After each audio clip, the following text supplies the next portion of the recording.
গতকালকে রাতে আমি বাসায় একটু পায়ার আয়োজন করেছিলাম। আর কোরবানির পরে আসলে মাংস খেতে খেতে অনেকটা পায়া তখন আর অনেক ভালো লাগে না। তো কিছুদিন গ্যাপ দিয়ে আমি পায়াটা রান্না করলাম।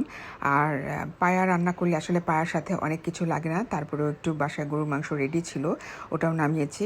আর আমরা পায়া দিয়ে সবসময় পছন্দ করি পরোটা অথবা নান আনতে, এবং পরোটা বাইরে থেকে এনে নিয়েছিলাম। আর একটু সালাদের ব্যবস্থা করেছি। আর এই যে চালের রুটি আমার বড় ননদ বানিয়ে নিয়ে এসছে, যেহেতু আমি পারি না, ও আবার এটা আমাকে বানিয়ে নিয়ে এসছে আমার জন্য। তো খুব ভালো লাগলো। চালের রুটি খুবই পছন্দ করি, কিন্তু আসলে বানাতে পারি না দেখে এভাবে খাওয়া হয় না। তো পায়ার সাথে পরোটা, চালের রুটি, নান সবই খুব ভালো লাগে।